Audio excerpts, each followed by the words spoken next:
Aber meine Freunde, heute ist Sonntag, der 24. März 2019.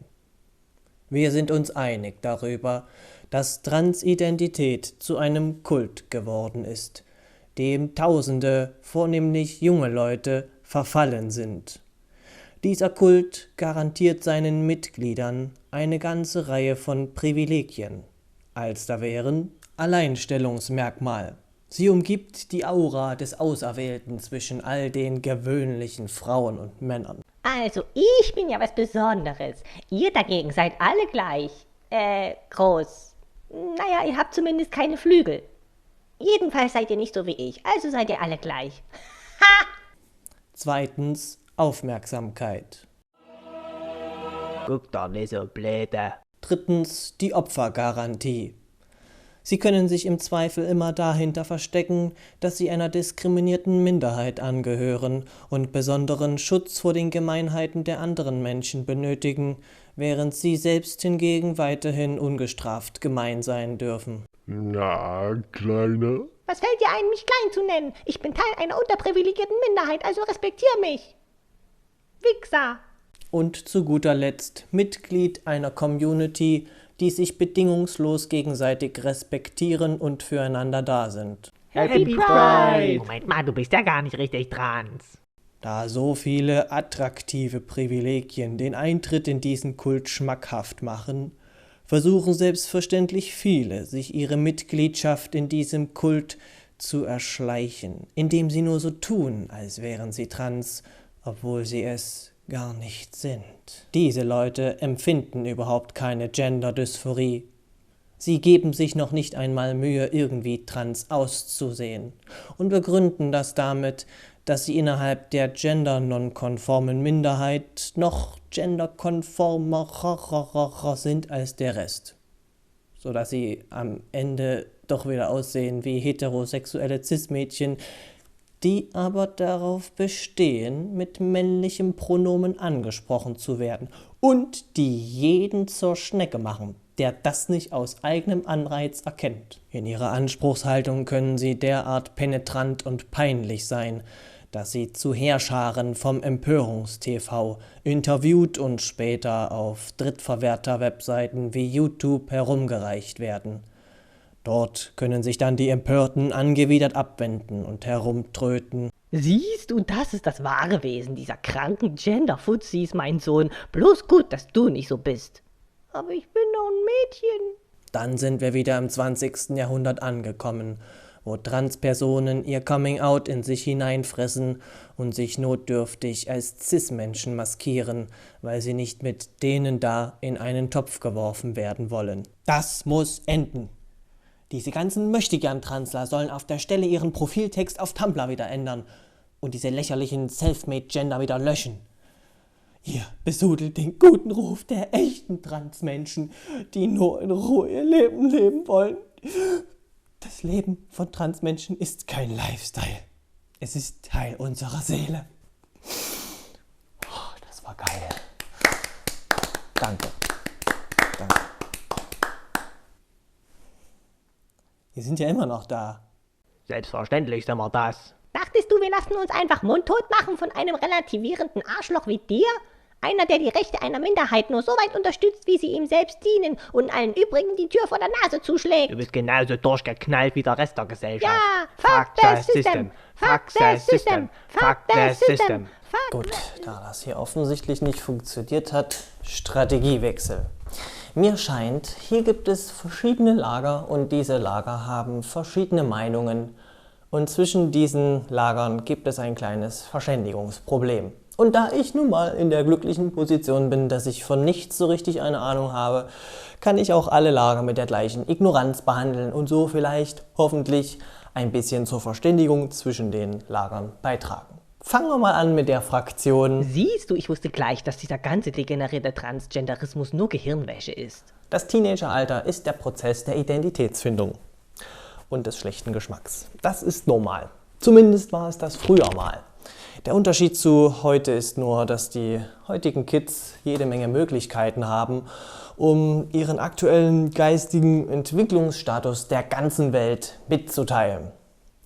Ich weiß ja nicht, wie es euch geht, aber ich danke dem Schicksal täglich auf Knien dafür, dass es zu meiner Zeit noch keine Social-Media-Portale gegeben hat, auf denen ich mich hätte präsentieren können. Ja, Herr Schnurz, vielen Dank für Ihre Bewerbung. Eine Frage habe ich aber noch. Sind Sie tatsächlich der Verfasser des Blogpostings Ficken mit Stiel? Meine Liebe für den Strap-on-Dildo? Selbst unter Erwachsenen gibt es jede Menge Varianz. Von Extravaganz bis hin zu Understatement. Alles dabei, ist ja auch völlig okay. Das Internet hingegen ist ein sehr sensationslustiger Ort und der Algorithmus spült nun mal diejenigen Postings nach oben, die die meisten Emotionen und Kontroversen hervorrufen. Die Masse der unauffälligen Leute, die auf Tumblr einfach nur Fotos von ihren Hobbys posten und darüber hinaus privat trans sind, die bekommt ihr überhaupt gar nicht mit, weil die irgendwo in der Bedeutungslosigkeit herumstrudeln. Oder wenn ihr sie sehen solltet, dann weisen halt keine bunten Pride-Flaggen oder kreativen Gender-Labels darauf hin, dass ihr gerade das Profil einer queeren Person besucht habt. Das ist ja der Witz an dieser Scheiß-Identität. Sie passiert im Kopf. Du siehst es einer Person nicht an. Und es gibt noch was man einer Person überhaupt nicht ansieht. Der Geburtsort. Yep. Die Temperamente der Menschen sind bunt und mannigfaltig. Und das trifft auf so ziemlich jede größere Menschengruppe zu. Wenn du also ein paar Profile von Transpersonen ausgegraben hast, die sich durch eine besonders wirre Selbstbeschreibung hervortun, dann hast du damit gezeigt, ja, dass es auch in der Trans-Community schräge Vögel gibt. Ja, und ja, manche benehmen sich auch echt wie Arschgeigen. Ja, trans zu sein heißt nicht, dass du ein besserer Mensch bist. Es heißt nur, dass mit der geschlechtlichen Identifikation irgendwas im Busche ist. Aber jetzt kommt die Frage. Hey yo, Kumpel Christus. Aber jetzt kommt die Frage, möchtest du danach beurteilt werden, was andere Mitglieder deiner Gruppe vom Stapel gelassen haben? Also ich nicht. Und so gedacht ist es nur konsequent, dasselbe Prinzip auf andere Menschengruppen auch anzuwenden. Sonst bist du am Ende ja genau so, wie du es den anderen unterstellst. Also, ich habe diesen ganzen Genderwahn ja durchblickt, denn ich bin ja klug und reflektiert. Ihr dagegen seid alle gleich. Ihr wollt euch ja nur in den Vordergrund drängeln. Naja, also euch fehlt jedenfalls die Selbstreflexion. Kennst du überhaupt einen von uns? Das brauche ich nicht, denn ihr seid ja eh alle verblendet, weil ihr nicht so denkt wie ich. Ha! Und nur noch zu dem Punkt Aufmerksamkeit. Ja, ich weiß, Aufmerksamkeit zu bekommen, das klingt wunderbar. Balsam für das Ego. Wichtig zu sein, gehört zu werden. Bewunderung. Ach, toll. Die traurige Realität sieht leider nicht ansatzweise so romantisch aus. Und von Bewunderung ist in den allermeisten Fällen da auch nichts mehr übrig. Ich habe gehört, da war mal eine Frau. Hat er überhaupt einen Schwanz? Sieht von dir nicht so aus, als ob er eine Beule in der Hose hätte. Sollten wir dann nicht viel mehr S zu ihm sagen? Herr Parasaurolophus, tut mir leid, Sie sind gekündigt. Wir stecken leider in Umstrukturierungsmaßnahmen. Der Job ist halt nur was für Leute mit Eiern. Ist das ein Mann oder eine Frau? So eine Witzfigur. Gleich mal auf Insta hochladen. Sowas wie den hätten sie früher gleich abgeholt. Gerade ist es ja eher wieder zum Trend geworden, die Regenbogen-Community als eine Bande verblendeter Spinner darzustellen, die von Naturwissenschaften noch nie irgendwas gehört haben. Und in den falschen Personenkreisen ist so ein Outing als nicht-binäre Person schon vergleichbar mit einer ansteckenden Krankheit oder einer schlimmen Persönlichkeitsstörung. Wer da heutzutage Bewunderung ernten will, der muss der Regenbogen-Community vielmehr ordentlich ans Bein pissen, ne? So ein richtiger edgy Befreiungskämpfer, der diesen blöden Wichtigtuern mal so ordentlich die Stirn bietet. Because it's science, bitch. Wie wär's mit Psychologie oder Soziologie? Das ist auch Science, Bitch. Nee, da kommen keine Zahlen raus. Das kann ja gar nicht seriös sein. Jeder Mensch ist in irgendeiner Weise anders als der Rest der Menschen. Und die Kunst besteht doch lediglich darin, das eigene Anderssein als nicht schlechter, aber auch nicht als besser zu betrachten als das der anderen. Was mich zu der nächsten Fraktion führt. Na, Kleiner? Hast du mich gerade gegendert? Aus bestimmten Gründen wurde vor Hunderten von Jahren die Ausprägung der primären Geschlechtsorgane von allen menschlichen Eigenschaften als das zentrale Unterscheidungsmerkmal auserkoren, um die Menschen in 2 Kategorien einzuteilen. Und da sie gerade dabei waren, haben sie in diese beiden Kategorien auch gleich noch einen ganzen Pott an Eigenschaften reingehängt. Ja, das ist unfair und aus genau diesem Grund entwickelt sich das Ganze seit etwas mehr als 100 Jahren auch langsam wieder zurück. Die Betonung liegt auf langsam. Denn die Einsicht, dass Frauen und Männer einander gleichwertig sind, muss nicht nur im Gesetz festgeschrieben werden, sondern die Menschen müssen das Ganze auch als Grundsatz akzeptiert haben. Das dauert über Generationen. Ja, damals, das waren noch Zeiten, da gab's jedes Mal eine Backpfeife, wenn wir frech zu unserem Vater waren. Und wir sind auch nicht dran gestorben. Also ich zumindest nicht. Jetzt kommen wir daher und wir sind gedanklich sogar schon 1 oder 2 Schritte weiter. Wir stellen nämlich die Frage, ob diese strikte Trennung von Frau und Mann überhaupt noch notwendig oder sinnvoll sein soll oder ob wir uns nicht vielmehr als Menschen gegenseitig betrachten sollen. Das ist zum einen kontrovers, zum anderen ist es absolut keine Mehrheitsmeinung und zum dritten, hat unsere Sprache absolut nicht für den Fall vorgesorgt und schon entsprechend neutrale Pronomen, Endungen und Anreden bereitgestellt. Nee, unsere Sprache ist noch genauso binär wie eh und je. Wenn ich also in einen Bäckerladen hineinkomme und ich werde begrüßt mit den Worten Guten Tag, mein Herr, was darf's denn sein? Dann ist es höchst unwahrscheinlich, dass sich die Person im Bäckerladen vorher gedacht hat, Wie könnte ich meinem nächsten Kunden auf größtmögliche Weise meine Abscheu entgegenbringen? Ah ja, ich weiß was. Tatsächlich ist es so, dass genau das der aktuelle State of the Art in Sachen Höflichkeit und Umgangsformen in unserer Gesellschaft ist. Anhand äußerer Kriterien versuche ich abzuschätzen, ob die Kundin ein Mann oder eine Frau ist und dementsprechend wird die Person dann angesprochen. Wenn also die Mitarbeiterin des Bäckerladens mich gendert, dann ist es noch nicht mal so, dass sie sich dafür entscheidet, sondern es gibt einfach keine andere Möglichkeit, ohne sich einen abzubrechen, weil es unsere Sprache einfach nicht hergibt. Jetzt hast du dir aber auch gerade einen abgebrochen mit deinem mitgesprochenen Gender Gap. Ja, das ist jetzt voll modern, klingt aber irgendwie sexuell konnotiert. Der Mitarbeiterin. Ich will damit sagen, sich über Pronomen aufzuregen, das ist so wie sich über Autos aufzuregen. Ja, in der Motivation dahinter mag es einen guten und wahren Kern geben. Aber damit andere Menschen das auch so sehen und vielleicht sogar ihr Verhalten ändern, müssen sie genau diesen Kern verstehen und einsehen, warum das wirklich eine gute Idee ist. Und ihnen muss eine realistische Alternative zur Verfügung stehen. Wer anderen also vorwirft, Hast du mich gerade gegendert? der lastet es der einzelnen Person an, dass die Gesellschaft im Ganzen noch nicht progressiv genug ist. Haben Sie mich gerade gefragt, ob ich eine Frau bin? Haben Sie keine Augen im Kopf? Ja, ich wollte fragen, bevor ich unhöflich bin. Unhöflich? Eine Dame zu fragen, ob sie eine Frau ist, soll höflich sein?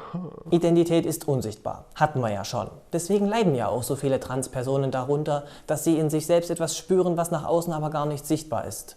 Um diesem Missgendern zu begegnen, habe ich also 2 Möglichkeiten. Entweder ich sehe es gelassen und ich ziehe eine gedankliche Linie zwischen dem, wer ich bin und dem, wie ich nach außen aussehe. Oder ich muss mich eben so verändern, dass ich optisch mehr dem Bild entspreche, als dass ich gelesen werden möchte. Oder eben irgendein Mittelweg dazwischen. Wenn ich allerdings keine der Bemühungen anstelle und trotzdem meine Mitmenschen jedes Mal anblaffe, wenn sie mich missgendern, dann übergebe ich die Verantwortung für mein Handeln den anderen Menschen. Und ich erwarte, dass sich die Welt um meine Selbstdefinition herum einfügt. So nach dem Motto, ich zeige mit dem Finger auf irgendwelche Missstände und ihr müsst sie lösen. Kein Umgang auf Augenhöhe, oder? Ich sag euch, alles muss man selber machen lassen. Einer Minderheit anzugehören ist absolut nichts Besonderes, denn jeder gehört in irgendwelchen Eigenschaften einer Minderheit an und in anderen Eigenschaften halt der Mehrheit. Und während ich mich in mancherlei Sachen über das Fehlverhalten der anderen beschwere, bin ich es vielleicht in anderen Dingen, der sich falsch verhält. Ist nicht schön, aber es kommt nun mal vor. Wie ist wohl die reifste und klügste Art und Weise, mit solchem Fehlverhalten umzugehen? Zu Beginn lese ich 3 Kapitel aus meinem Buch Warum ich meine Mitmenschen verachte. Melusine. Eher nicht. Nun zu guter Letzt noch die Fraktion. So, du willst also auch zum Transclub dazugehören. Hast du überhaupt Dysphorie? Nein? Faker. Also ja, die Frage, was nun das Kernkriterium für Transidentität ist, erhitzt die Gemüter. Und ja, für Mediziner und Psychologen gibt es da ganz bestimmte Kriterien, die erfüllt werden müssen. Es muss eine irgendwie geartete Genderdysphorie vorhanden sein, vorher gibt es keine Behandlung. Check. Ist alles richtig. Die Community ist aber nun mal nicht für das Medizinische da, sondern für alles, was drumherum noch so an Hilfe gebraucht wird. Zum Beispiel zuhören, Feedback geben, Tipps austauschen, Ansprechpartner vermitteln und vielleicht auch mal ein Ort zum Durchschnaufen und Ausheulen sein. Da sehe ich nämlich die Kernkompetenz der Community.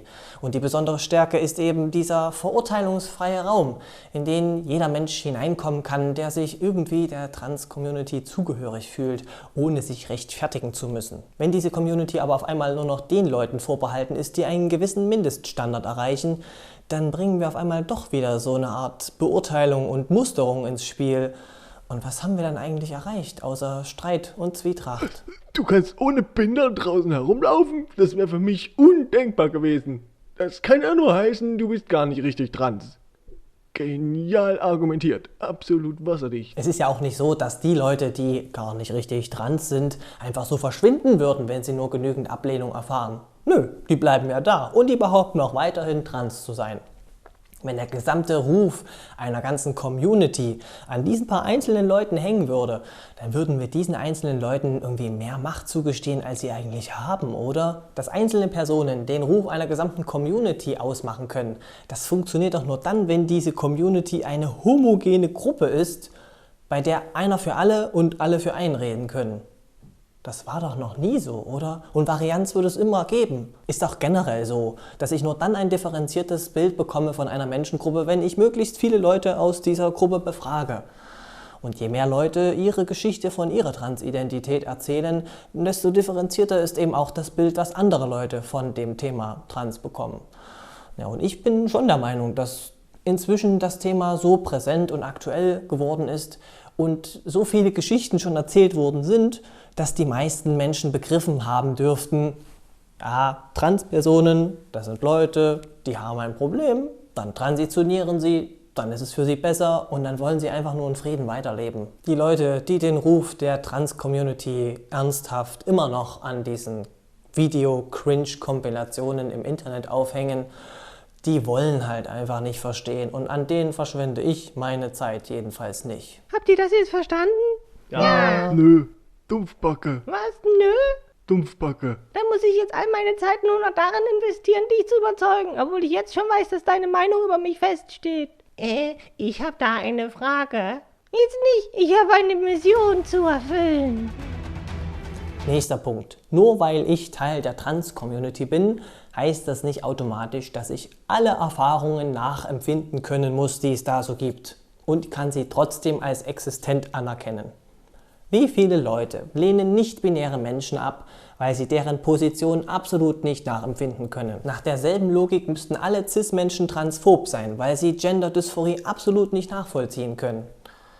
Ich war mal bei einem Stammtischtreffen, da hatte exakt die Hälfte der Leute nur Sozialdysphorie und die andere Hälfte der Leute nur Körperdysphorie. Welche der beiden Gruppen war jetzt mehr oder weniger trans? Heißt das überhaupt, dass das irgendwie besser oder schlechter oder mehr oder weniger trans war? Nein, heißt es nicht. Es heißt nur, dass es verschiedene Erfahrungen gibt und wir uns gegenseitig unterstützen können, auch wenn wir uns nicht immer gegenseitig verstehen. Das kenne ich nur zu gut. Mich versteht auch immer keiner. Auf der anderen Seite hingegen kann es durchaus mal passieren, dass bei einem Stammtisch jemand zur Tür reingeschneit kommt, der noch nie von Dysphorie in irgendeiner Weise was gehört hat, der auch bei näheren Nachfragen keine Ahnung hat, was an dem Geburtsgeschlecht nun eigentlich so schlimm ist, der aber schon jede Menge Operationen geplant hat, vielleicht noch minderjährig, der Transitionswunsch besteht seit einem Monat, aber die Person ist sich ganz sicher. Das ist nur eine Phase der Pubertät. Mutter, ich bin 37. Ja, manche Menschen kommen tatsächlich mit einem verdächtigen Setup daher. Aber ich meine, was hilft das jetzt diesen Menschen, wenn sie deswegen direkt mit einem Trip wieder vor die Tür gesetzt werden? Ist mit denen alles okay? Ich meine, ein Mensch, mit dem alles okay wäre, würde der sich einfach mal so aus lieber Langeweile als trans identifizieren und den eigenen Körper umkrempeln wollen? Eher nicht, oder? Na klar, die wollen doch nur Aufmerksamkeit. Um Aufmerksamkeit zu bekommen, ein Geschlecht vorzutäuschen, was überhaupt nicht der Realität entspricht, klingt nicht gerade nach einem Zeichen dafür, dass alles okay ist. Vielleicht ist die Diagnose nicht Transidentität, ja, aber es klingt schon nach irgendetwas, was abgeklärt gehört. Wenn also die Leute der Community bei einer Person so verdächtige Tendenzen bemerken, dann schaffen sie es vielleicht, die Person dazu anzuregen, sich dem eigenen Problem mal auf ganz allgemeine Art und Weise zu nähern. Ich halte es jedenfalls immer noch für besser, diese Person weiter zu begleiten, als sie einfach wieder vor die Tür zu werfen und sie alleine vor sich hin werkeln zu lassen. Weil dann wird sie vielleicht irgendwann von einer extrem bizarren Community adoptiert. Also noch bizarrer als die Trans-Community. Ich habe keine Ahnung, worauf du anspielst.